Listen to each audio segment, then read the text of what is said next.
직장 내 성희롱 예방 교육. 네, 안녕하십니까. 서비스월드 TV입니다. 저는 아나운서 전현무입니다. 오늘은 이경미 강사님을 모시고 직장 내 성희롱 예방 교육에 대해서 얘기해 보도록 하겠습니다. 강사님 안녕하십니까? 네, 안녕하세요. 서비스 월드 TV 가족 여러분, 강사 이경미입니다. 말씀하신 것처럼 오늘은 직장 내 성희롱이 무엇인지, 그리고 발생했을 때 어떤 식으로 대응할 수 있는지, 무엇보다도 성희롱이 발생되지 않기 위해서 우리는 어떤 노력을 해야 되는지 알아보도록 하겠습니다. 특히 직장 내 성희롱 예방 교육은 법정 의무 교육이니까요. 여러분들 끝까지 잘 경청해 주시기 바랍니다. 네, 그럼 지금부터 시작을 해보도록 하겠습니다. 강사님, 그런데요. 제가 알기로 있고는 직장 내 성희롱이 남녀 고용평등법상 사업주, 상급자 또는 근로자가 직장 내의 지위를 이용하거나 업무와 관련하여 다른 근로자에게 선적 언동 등으로 성적 굴욕감 또는 혐오감을 느끼게 하거나 선적 언동 또는 그 밖의 요구 등에 따르지 아니하였던 이유로 근로조건 및 고용상에서 불이익을 주는 것을 말한다라고 기재되어 있는 걸로 알고 있습니다. 근데 좀 어렵습니다, 강사님. 잘 설명해 주시죠. 네, 직장 내 성희롱은 남녀고용평등법상 이와 같이 기재가 되어 있는데요. 근데 조금 애매한 부분 있으실 거예요. 그러면은 우선 제가 퀴즈로 질문을 드려볼게요. 첫 번째입니다. 저 현무 아나운서님 한번 맞춰봐 주실래요? 뭔가요? 자, 제가 질문을 드릴게요. 직장 회식 자리예요. 회식이 끝나고 동료가 2차를 가자고 종용을 합니다. 그런데 상대 직원은 그러기가 싫어서 싫다고 2차 안 간다고 이렇게 하는 상황이에요. 그러자 이를 듣고 있던 제3자인 동료가 이렇게 얘기를 합니다. 그럼 차라리 룸을 잡아서 뒹굴고 놀아. 이렇게 얘기했다고 합니다. 이 이야기를 들은 여직원 어땠을까요? 자, 이 여직원은 성희롱, 직장 내 성희롱으로 신고를 했는데요. 이거 성희롱으로 인정이 될까요? 저 현무 아나운서님? 똑똑한 저 연무는 네, 성희롱이 맞다고 생각합니다. 네, 맞습니다. 이런 경우는 언어적인 성희롱이 됩니다. 다음 질문 드려볼게요. 미아직으로 근무하고 있었는데요. 여기는 보통은 홍길순 사원님 혹은 홍길순 여사님 이렇게 호칭을 사용하는 편입니다. 그런데 유독 한 남자 직원이 그 여사님에게 느끼한 목소리로 우리 아줌마 출근했네. 우리 아줌마 밥 먹었어? 이런 식으로 말을 한다고 해요. 그래서 굉장히 불쾌하다 하면서 직장 내 성희롱으로 신고해 오셨습니다. 이거 직장 내 성희롱으로 인정이 될까요? 강사님, 애매합니다. 굉장히 불쾌하다고 했고 느끼한 목소리로 했다고 하는데 그렇다면 성희롱이 되는 거 아닐까요?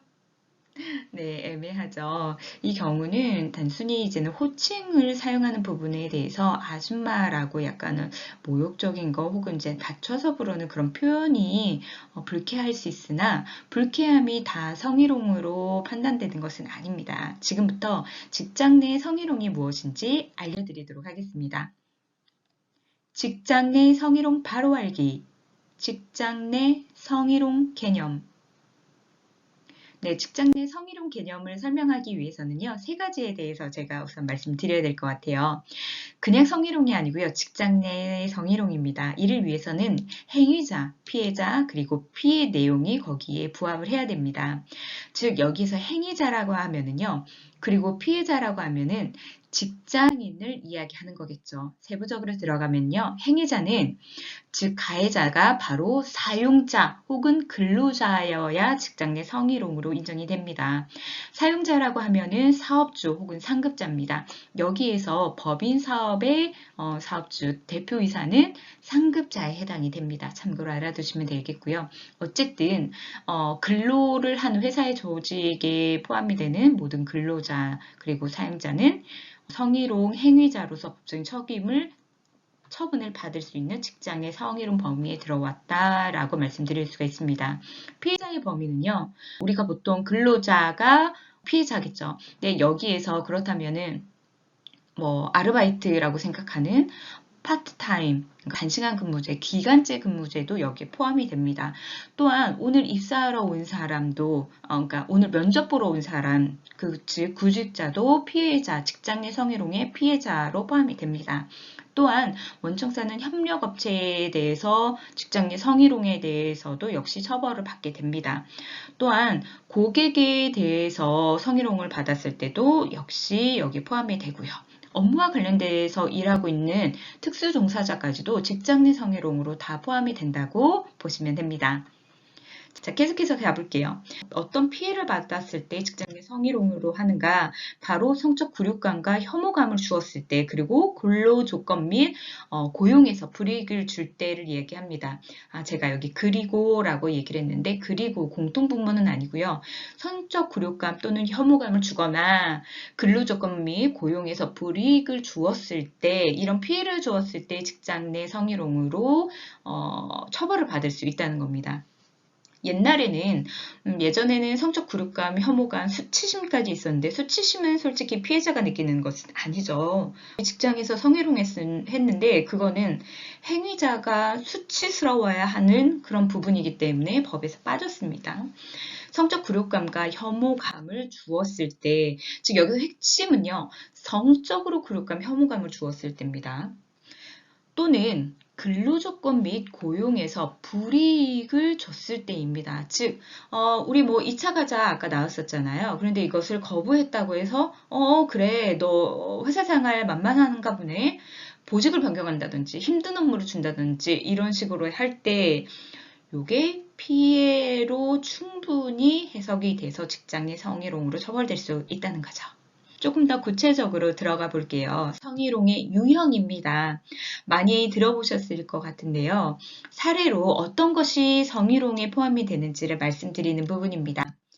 직장 내 성희롱 유형에는요, 크게 이렇게 신체적으로 원하지 않는 접촉을 하는 육체적 성희롱이 있고요. 드라이브 갈까 우리? 어젯밤 애인이랑 뭘 했어? 어제랑 옷이 똑같네? 누구한테 잘 보이려고 그렇게 예쁘게 하고 나왔어? 이렇게 말로써 성적인 농담을 하는 거, 언어적 성희롱입니다.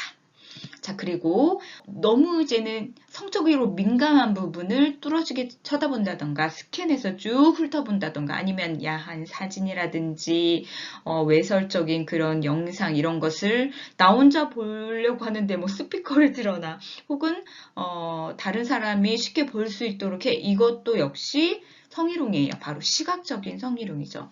이 외에도 여러 가지 요즘에 뭐 스토킹도 이슈가 되고 있잖아요. 원하지 않는 만남이나 교제를 강요하는 것도 성희롱에 해당이 되고요.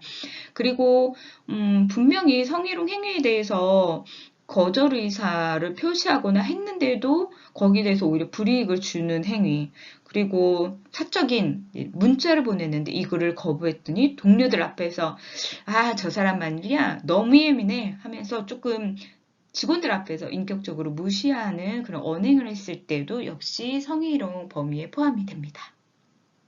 구체적으로 알아볼게요. 육체적 성희롱은요, 성적인 부분을 촉각으로 만졌냐, 터치를 했냐, 이 부분입니다. 예를 들어보면은요, 상대방의 특정 신체 부위 있죠. 대표적으로 뭐 가슴이나 엉덩이, 이런 쪽을 이제는 만지거나 아니면은 뭐 아닌 듯이 그냥 툭 하면서 치고 지나가는 경우가 있어요. 그런데 그것을 당하면은 다 알아요. 굉장히 불쾌하고 이게 성희롱이라는 것을 압니다. 그렇기 때문에 타인과의 거리를 두는 것이 굉장히 중요해요. 불미스러운 오해가 생기지 않으려면은요. 자, 그리고 또 하나의 사례 좀 계속해서 볼게요. 상대가 원하지 않는 보응을 하거나 급작스레 뒤에서 껴안는 거. 나는 그냥 저 동료가 좋아요. 혹은 뭐 열심히 일해서 뭐 예뻐 보여요. 혹은 술에 취해가지고 그냥 아끼는 마음으로 포옹을 한다던가 아니면 껴안는다던가 이런 행위를 하시는 분들도 있는데요. 이건 엄연한 육체적인 성희롱입니다. 세 번째 사례. 볼펜, 서류 등으로 상대의 가슴, 허리, 엉덩이를 찌르거나 치는 거. 예를 들어서 너 똑바로 일 안 할 거야 하면서 가슴 부위를 툭툭 치거나 아니면은 허리를 툭툭 치거나 엉덩이 찌르거나 이런 경우도 있고요. 혹은 아이고야, 잘한다. 하면서 칭찬 의미로 서류 등으로 톡톡 가슴이나 엉덩이나 이런 데를 치고 하시는 분들도 있어요. 이거 어떤 이유에서건 혼내던 아니면은 뭐 좋아하던 어떤 뭐 칭찬을 하던 이런 것은 성희롱에 해당이 됩니다. 네 번째 사례. 함께 차를 타고 이동하거나 회식 자리 옆에서 이성의 다리나 허벅지 등을 만진다. 이거는 제일 처음에 제가 사례로도 말씀을 드렸는데요. 문제는 술이라고 할 만큼 술이 들어가면은 사람들이 되게 간대해지는 것도 있어요. 그렇기 때문에, 근데 술이 취한다고 해도 어느 정도의 우리가 이성이 남아있는 경우도 있지만 완전히 이성이 나가는 경우도 있죠. 그렇기 때문에 우선 과한 술을 마시지 않아야 되고요. 이제는 술을 마셨을 경우에는 조금 더 이성 간의 이제 자리는 조심하셔야 됩니다. 다섯 번째, 악수를 하는 척 하면서 필요 이상의 손을 잡고 애무하는 등 만지거나 어깨를 훑어내리는 행위. 옛날에 뭐 장난스럽게 이런 거 하는 사람들도 있었어요. 옛날 개그 프로그램에서도 이런 게 있었던 것 같고요. 악수를 하면서 가운데 손가락으로 상대방의 손을 그냥 간질간질 하는 네, 그런 게 있었는데 요즘에 이런 사람은 없을 것 같은데도 있어요. 예. 특히 양손으로 악수하면서 이렇게 이제 조물딱조물딱 만지는 거 굉장히 불쾌하고 그래요. 네. 자, 여섯 번째 케이스. 수고했어. 우리 잘해보자. 너무 잘해서 내가 이쁘다 하며 이제는 어느 정도 자 고생했어라고 해서 이렇게 톡톡 치면서 응원해 그런 부분까지는 저는 크게 무리가 없다고 보는데 이것을 느끼시는 분들이 문제죠. 그리고 이 정도쯤이면 내가 널 아끼는데 너의 뭐 아빠처럼 뭐 이런 식으로 하면서 엉덩이를 두드린다던가 아니면은 쓸어내린다던가 어깨도 막 쓸어내린다던가 이런 거는 성희롱입니다. 네. 일곱 번째 사례. 회식 자리에서 블루스를 치며 꼭 껴안고 실체를 밀착한다. 회식 자리에서 동료들 간에 블루스 칠 수 있다고 개인적으로는 그렇게 생각을 합니다. 그런데 여기서 오버하는 사람이 있어요. 거기에 심취해서 블루스를 같이 추기 시작을 했는데 거기에서 분위기가 너무 좋네, 음악도 좋네 하면서 꼭 껴안거나 아니면 신체를 이제 밀착하는 그런 거 있죠. 그거를 회식 자리에서 상대방 또 거부한다는 게 정말 쉽지 않은데 그렇게 밀착을 하려고 하는 사람도 속내가 까맣죠. 그렇기 때문에 이런 것들 애초에 하지 않아서 행위자로 오해받는 일이 없으셨으면 좋겠습니다. 다음 언어적인 성희롱입니다. 언어적인 성희롱은 청각적으로 성적으로 민감한 것들을 말하거나 듣게 하는 게 바로 언어적인 성희롱이에요. 사례로 보면은 사이즈가 몇이야? 그렇게 말라서 어떻게? 그렇게 막 뚱뚱해서 어떻게? 볼륨감이 좋네. 이런 것들, 이런 말들이 언어적 성희롱에 해당이 됩니다. 두 번째 케이스, 듣기 거북스러운 성적 저속한 농담. 예를 들어서 내가 왕년에 말이야 어디 무슨 나이트를 다녔는데 말이야 거기에서 뭐 사람들이 말이야 나한테 뿅 가고 막 이런 것들 있죠. 왕년에 말이야 뭐 남자들이 뭐 줄을 섰네 뭐 침을 흘렸네 여자들이 나만 보면 뭐 환장을 했네 이런 것들 왜 합니까? 우선은 과거 얘기도 그렇고 성적인 그 판타지를 얘기하는 거 그런 농담을 얘기하는 거 정말 듣기 거북해요. 세 번째, 연인과의 성생활을 물어보거나 어느 정도 육체적 관계인지 묻는다. 만난 지 1년 됐다고? 그럼 꽤 갔겠네. 어떻게 잠자리는 했어? 이런 걸 묻는다든가. 결혼한 사람에게도, 요즘 뭐, 배우자는 뭐 지방에서 근무를 한다면서 그러면은 자주 못 보겠어. 거의 주말 부부나 월말 부부인데 그렇게 해서 뭐 성관계를 가질 수나 있어? 이건 뭐 친구지. 뭐 이런 식으로 하면서 그런 걸로 왜 신경 씁니까? 예. 네 번째 케이스. 성적 소문을 낸다던가 이성의 인체의 특정 부위를 갖고 조롱의 대상으로 삼는 것들도 역시 언어적인 성희롱입니다. 이 사람 저 사람 너무 많이 만나고 다니는 것 같아. 사람이 정말 안 좋아. 뭐 이런 식으로 소문 내는 것 등이죠. 다섯 번째 케이스, 동료나 상하급자 관계에서 연인처럼 호칭하고 행동하는 거. 자기야, 그랬어, 자기야? 자기야, 내 술 한잔 받아. 너무 익숙하다고요? 예. 그리고, 이건 실질 사례도 있었던 거예요. 우리 누구누구 다른 사람이랑 결혼하면 가만 안 둬. 내가 자기 얼마나 아끼는지 알지? 내가 정말 자기 같은 사람을 일찍 만났으면은 지금 저 사람이랑 결혼하지 않았을 텐데 내 천생의 후회다. 조금만 기다려. 내가 애들 좀 크면은 내가 이혼하고 온다. 응? 내가 그때까지 응? 잘 기다려. 이런 식으로 하는 거.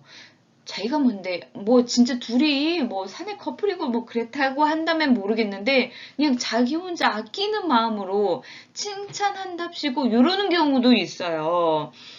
너 같은 사람은 너무나 괜찮아서 좋은 남자를 만나야 돼. 그런데, 나 같은 사람 없다? 그러니까, 함부로 누구 만나지 마. 나는, 지금 배우자랑 사이가 안 좋아서 난 이혼할 거거든? 언젠가는 나 이혼한다. 그러면 나 너 같은 사람 혹은 너를 만난다. 이런 식으로 하는 거. 이거 허풍이죠. 예. 여섯 번째. 특정 부위, 옷, 액세서리 등을 놓고 성적 코멘트를 하는 거. 누굴 꼬시려고 그렇게 짧은 걸 입었어? 누굴 꼬시려고 그렇게 쫙 달라붙는 옷을 입었어? 그거 죽이는데 아주 여자들이 혹하겠는데? 이런 멘트 하는 거요. 언어적 성희롱입니다. 성적인 경험, 성생활에 대해서 집요하게 캐묻거나 자신의 성적 경험, 체험을 말해주는 거. 앞서 말한 것과 같이 이것도 언어적 성희롱입니다.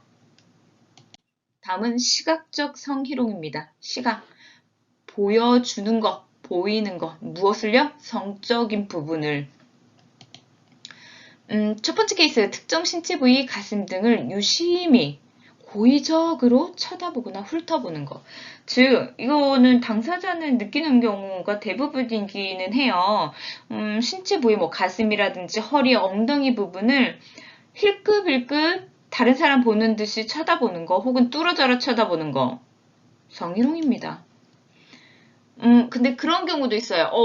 진짜 막 현빈이 지나간다. 너무 잘생겼다. 그러면 뚫어져라 쳐다볼 수는 있잖아요. 근데 그 사람도 얼마나 피곤하겠어요. 근데 자신이 이제는 유명인이고 인기 있는 걸 아니까 그런다고 해도 그런 사람도 피곤한데 하물며 성적으로 민감한 부분을 그렇게 쳐다본다던가 훑어보는 거 얼마나 그렇게 하겠습니까? 자, 두 번째 케이스.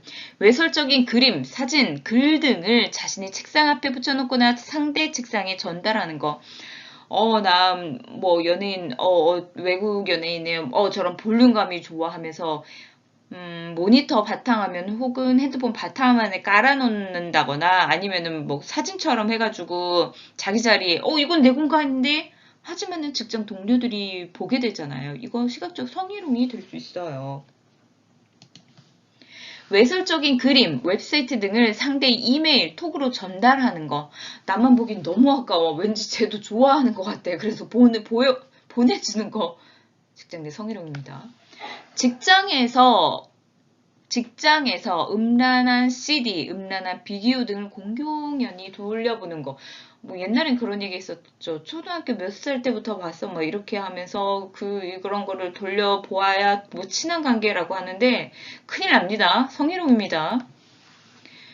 다섯 번째, 혀로 입술을 핥는 듯 네, 음란 성행위를 묘사하는 모습을 상대가 보도록 하는 거. 네, 이런 것도 성희롱이고요. 자신의 신체 특정 부위를 만지거나 과장대에게 뭐 보여주는 거. 뭐 가슴이라든지 뭐 날씬한 허리를 막 이렇게 과장되게 보여준다든가 아니면 남자분들은 뭐 갑바라든가 뭐 이런 부위를 막 이렇게 과장되게 나 좋아나 뭐 이런 식으로 보여주는 거 성희롱이 될 수 있어요. 일곱 번째 케이스 사무실에서 음란 사이트를 여성에게 보여주는 거 뭐 이성에게라고 표현할게 보여주는 거 이런 것들 시각적 성희롱입니다. 자, 이런 육체적, 언어적, 시각적 성희롱 9입니다. 자, 그렇다면은, 직장 내 괴롭힘도 마찬가지고요. 괴롭힘이라고 하면은 내가 일하는데 괴로워. 이게 다 직장 내 괴롭힘일 수는 없어요. 판단 기준 세 가지에 부합이 되어야 되잖아요. 성희롱도 마찬가지로 세 가지가 부합을 해야 됩니다. 바로 직장 내 지위를 이용하거나 혹은 업무 관련성이 있는가. 그게 첫 번째고요. 두 번째는 성적인 그러면 언어적인 그런 말 혹은 행동, 뭐 시각적인 그런 행동 이런 것이 있었는지 혹은 성적인 그런 것을 이제는 발맞춰주기를 요구하는지 예를 들어 술자리를 같이 하자 아니면은 뭐 나랑 어딜 가자 뭐 드라이브 가자 이런 식으로 요구를 하는 거 성적인 요구를 하는 거 그리고 세 번째, 피해자가 원치 않는 행위를 하는 것. 이 세 가지가 다 부합이 됐을 때 직장 내 성희롱이라고 판단을 합니다. 직장 내 괴롭힘이랑 조금 다른 것은요. 직장 내 괴롭힘은 그것에 뭐 일회성도 포함이 되어 이제는 중대한 거는 욕설을 하거나 폭언을 한다던가 폭력을 휘두른 거라든지 이런 거. 근데 애매한 직장 내 괴롭힘 같은 경우에는 몇 회가 반복이 됐는지 이런 것까지도 참 다 참고해서 하거든요. 하지만 성희롱은 굉장히 조금 강해요. 네, 그래. 다른 일회성도 충분히 성립이 됩니다. 그리고 특정인이 대상이 아니더라도 내가 누구랑 통화를 하다가 그냥 아니면은 내가 옆에 동료랑 이야기를 외설적인 농담을 합니다. 그런데 저쪽에서 그 얘기를 직원이 듣고 있었어요. 직원이 있었던 거죠. 이런 경우에도 환경적 성희롱이라고 해서 성희롱 판단 기준에 부합이 됩니다. 그리고 피해자가 원치 않는 행위였느냐 이런 이제는 외설적인 농담이라든지 이제 성적인 뭐 강요 뭐 이런 것이 있다고 해도 아니, 뭐, 그냥 그 사람도 깔깔깔깔 웃었는데, 거부하지 않았는데, 이렇게 할 수 있는데, 나보다 상급자가 그런다면은, 나보다 조금 힘이 센 사람이 그런다면은, 혹은 그것이 아니더라도 직장 내에서 그거에 대해서 예민하게 반응을 할 경우 오히려 내가 피해를 볼 수 있다라는 생각에 강하게 이것을 표현을 못하는 경우가 많아요. 그렇기 때문에 적극적, 소극적, 묵시적인 거부도 피해자가 원하지 않는 행위라고 여러분들이 알아두시면 됩니다. 그걸 어떻게 하냐고요? 그러니까 하지 않으셔야 됩니다. 자, 이렇게 해서 직장 내 성희롱이 무엇인지 성희롱 개념, 성희롱 유형, 성희롱 판단 기준에 대해서 말씀드려봤습니다. 질문 있으시면 주십시오. 강사님 충분히 이해가 됩니다. 명확한 설명 정말 감사드립니다. 자, 그렇다면은 이 직장 내 성희롱이요. 사업주는 어떤 의무를 이행을 해야 되고 이것을 이행하지 못했을 경우, 즉 성희롱이 발생을 했을 때 어떤 처벌을 받는지도 설명을 해주시겠습니까? 저 현무 궁금합니다. 네, 직장 내 성희롱 관련법에 대해서 말씀드리겠습니다. 아까 말씀드렸죠.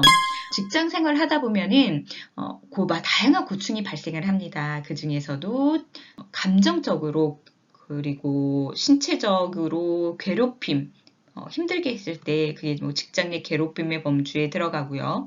여기도 판단 기준이 세 가지가 있죠.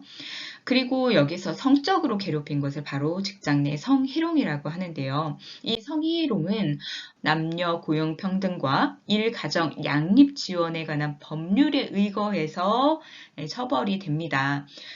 동법 관련돼 가지고 위반 행위가 이렇게 많이 있어요. 보면은 대부분 직장 내 성희롱을 할 경우에는 최소 200만 원에서 최대 3천만 원 그리고 혹은 징역형에도 처합니다.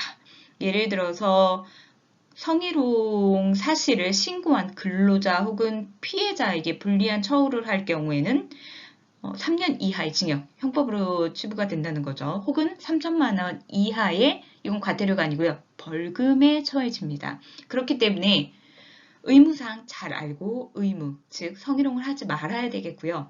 발생했을 때 잘 대응을 해야 됩니다. 세부적으로 말씀을 해드릴게요. 남녀고용평등법상 직장 내 성희롱 예방을 위한 사업주 의무는 크게 세 가지로 정리할 수 있습니다. 첫 번째는요. 직장 내 성희롱 예방을 할 의무가 있습니다. 두 번째는요. 직장 내 성희롱 발생했을 때 이것을 객관적으로 그리고 타당하게 조치해야 할 의무가 있습니다. 그리고 세 번째는 직장 내 성희롱이 발생을 했을 때 회사 자율적으로 해결해야 할 노력 의무가 있습니다. 구체적으로 하나하나 예방 의무, 조치 의무, 자율적 해결 노력 의무에 대해서 알아볼게요. 첫 번째, 사업주의 의무 중에 성희롱 예방 의무입니다. 직장 내 성희롱을 예방하기 위해서는 연 1회 직장 내 성희롱 예방 교육을 실시를 해야 됩니다. 여기서 연 1회라는 것은요, 해당 년 1월 1일부터 12월 31일까지 연 1회 1시간에 걸쳐서 성희롱 예방 교육을 받아야 됩니다. 매년 받아야 된다는 겁니다. 이거 받지 않았을 경우 처벌, 네, 있습니다. 바로 교육을 받지 않았을 경우는 500만 원 이하의 벌금이 부과가 됩니다.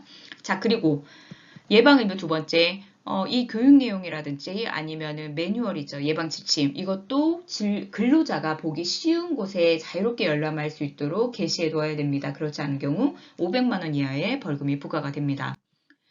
네, 직장 내 성희롱 조치 의무입니다. 성희롱이 발생을 했을 때 회사는 그 내용에 대해서 조금 이제 목소리가 들려온다, 즉 인지했을 때에는 지체 없는 조사를 해야 됩니다. 이러지 않았을 경우에는 500만 원 이하의 벌금이 부과가 됩니다.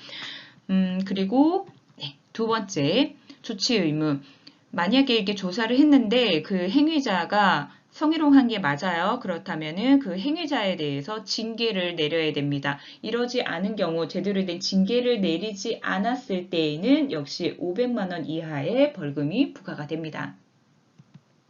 그리고 가장 어떻게 보면 직장 내 성희롱의 핵심 중에 하나가 이거예요. 피해자 보호가 중심이에요. 피해자 보호해야 되고 불리한 처우를 금지하게 되어 있습니다.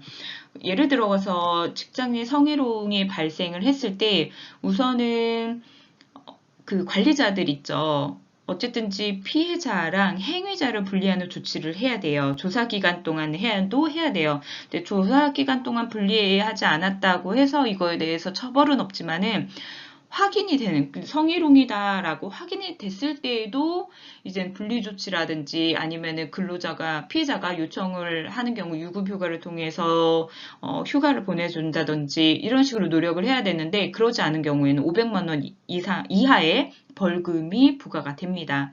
또한 아까 말씀드렸죠.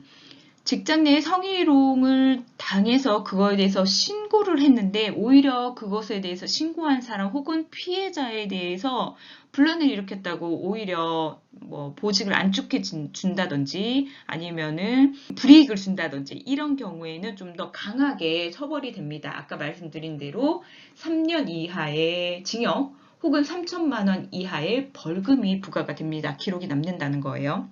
또 직장 내 성희롱 조치 의무 마지막으로 비밀 누설 금지입니다.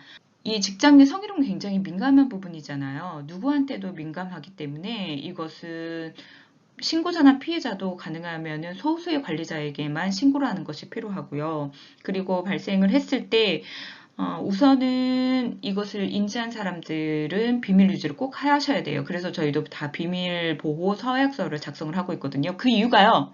객관적인 조사를 하기 위해서입니다.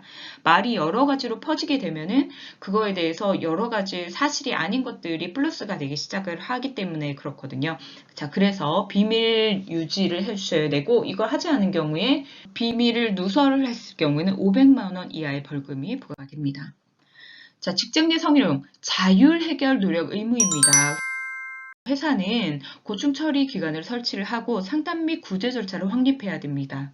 그래서 저희 서비스 월드도 고충 처리 제도를 운영을 하고 있죠. 그리고 저도 본사 고충 처리 위원으로 활동하고 있기 때문에 이런 피해가 발생했을 때는 신고해 주시면 되고요. 신고를 했을 때는 저희 프로세스에 맞게 이제 상담 및 구제 절차가 진행이 됩니다.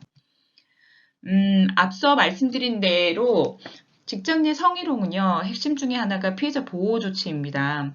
예를 들어서 피해자에 대해서 혹시 직장 내 성희롱이 발생을 하게 되면은 회사에도 이미지 타격이 있는 것은 분명해요. 하지만 이것을 그냥 이제는 그냥 둔다고 혹은 감춘다는 것이 어떤 근로자에게도 회사에도 도움이 안 됩니다. 그런데 하물며 피해자에 대해서 파면한다던가 혹은 그 밖에 신분 상실을 하는 그렇게 불이익을 조치를 한다던가 평가에서 낮게 평가를 한다던가 의도적으로 이런 경우에 좀 강하게 아까 형벌로 처분이 된다고 말씀드렸죠. 특히 예전에는 직장 내 성희롱 판단 부분에 대해서 일반적인 평균적인 사람의 입장에서 이게 성희롱인가 이런 식으로 판단을 하면서 했었어요. 하지만 요즘에는 그것보다도 피해자와 같은 처지 있는 평균적인 사람이 봤을 때도 이거 성희롱인가? 라고 느꼈을 때 판단이 됐을 때 성희롱으로 판단하는 경우가 있습니다. 즉 피해자의 목소리를 많이 많이 반영을 한다는 거죠. 그런데 이 직장 내 성희롱 발생하는 그런 회사들을 보면은 성인지가 조금 낮은 경우가 많더라고요. 그래서 직장 내에 성희롱을 발생하지 않기 위해서 우리는 직장 내 성인지가 어느 정도 되는지 제가 조금 알아보려고 해요. 성인지, 바로 성이 남자, 여자 다르죠. 이것을 서로 다름을 인정해 달라, 서로 인정해 주자 이겁니다. 그런데 이 성인지 감수성이 떨어지게 되면은 고정관념 혹은 차별이 발생하기 때문입니다. 여러분들은 성인지 감수성이 어느 정도 되는지 한번 볼게요. 이거는 고용노동부의 앱을 통해서도 테스트를 해보실 수 있는데요. 제가 한번 그것을 바탕으로 해서 가져와 봤습니다. 성불평등 나는 얼마나 알고 있나? 지금부터 테스트 해보도록 하겠습니다.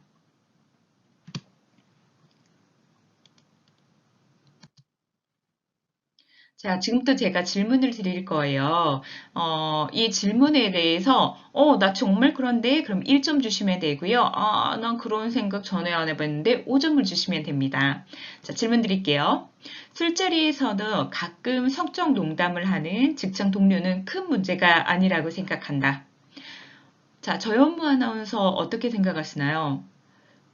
그러게요. 저 아는 사람은, 야, 성적 농담을 술자리에서 하지, 그럼 어디서 하냐? 이렇게 얘기하는 사람도 있긴 하더라고요. 그렇게 생각하는 사람은 1점을 주면 되겠네요. 네, 맞습니다. 저현무 아나운서도 그렇게 생각을 하시나요? 아닙니다. 술자리에서도, 일자리에서도, 휴게 자리에서도 성적 농담은 하지 않아야 됩니다. 네, 맞아요. 술자리에서든 어느 장소에서도 성적 농담을 하지 말아야죠. 그렇다면 저 현무 아나운서는 5점 혹은 4점을 주면 되겠네요. 네, 저는 5점을 주겠습니다. 네, 알겠습니다. 계속해서 가볼게요. 2번입니다. 나는 성희롱을 목격하거나 들었을 때 문제 제기하거나 도움을 주는 등 나서지 않는다. 왜냐, 괜히 나 이걸 불이익 받는 거 아니야? 괜히 이제 목격자로 나섰다가 나만 불편해지는 거 아니야? 이런 식으로 생각한다면 1점을 주시면 됩니다. 그렇지 않고 나는 이거 적극적으로 도와야지라고 생각한다면 5점 쪽으로 주시면 됩니다. 3번입니다. 성희롱은 대부분 피해자가 제대로 대처하지 못해서 발생하는 경우가 많다. 피해자 탓이야 라고 생각한다면 1점, 그렇지 않다면 5점 가까운 점수를 주시면 됩니다. 4번. 고객 서비스 담당자 혹은 상담 담당자의 경우 부드러운 분위기를 위해 여성 직원이 맡는 것이 더 적합하다. 그렇다고 생각하시면 1번, 그렇지 않다는 5점을 향해서 주시면 됩니다. 자, 지금 한번 점수 주셨을 텐데요. 우선 1번에서 4번까지 한번 볼게요. 이 점수 얼마나 나오셨나요? 네, 이거는 직장 내에서 성희롱에 대한 관대한 정도를 나타내는 겁니다. 네, 뭐 그쯤이야 그냥 직장 생활하면서 이해하고 넘어가야지라고 생각하는 정도가 이것은 1점에 가까울수록 관대하다라고 보시면 되고요. 5점에 가까울수록 관대하지 않다라고 해서 이런 경우 성희롱이 발생할 가능성은 낮습니다. 개인적으로나 이런 사람이 많은 회사일수록 성희롱이 발생할 확률이 낮습니다. 계속해서 세 문제 더 풀어볼게요. 5번. 나는 평상시 남자가 말이야, 여자가 말이야 라는 말을 자주 하는 편이다. 그렇게 생각하면 1점을 향해, 그렇지 않다고 생각하면 5점을 향해서 점수 주시면 됩니다. 6번. 나는 여성 직원에게 결혼이나 출산 계획에 대해 가끔 물어보는 편이다. 나는 꼭 물어보는데 1점. 아니요, 나 그런 거에 전혀 관심 없어요. 그것과 일하고 무슨 상관이죠? 5점을 향해서 주시면 됩니다. 7번. 우리 회사는 복사, 회식 장소 예약, 동료 생일 챙기기 등 비업무적인 일은 여성들이 담당하고 있다. 그렇다면, 매우 그렇다면 1점을 향해 의류는 남녀 구분 없이 남자들도 많이 해요. 5점을 주시면 됩니다. 자, 여기서 5에서 7번까지 한번 봤는데요. 이거는 바로 성 역할에 대한 고정관념을 나타내는 판단 항목이었어요. 5점에 가까울수록 고정관념을 가지고 있지 않아서 성차별 혹은 성희롱 언동 가능성이 낮은 조직, 낮은 사람이라고 판단할 수 있겠습니다. 자, 우리 조직, 여러분 개인은 어느 정도의 성인지 감수성을 가지고 있나요? 네, 요약을 통해서 성인지 감수성 짧게 한번 봤습니다.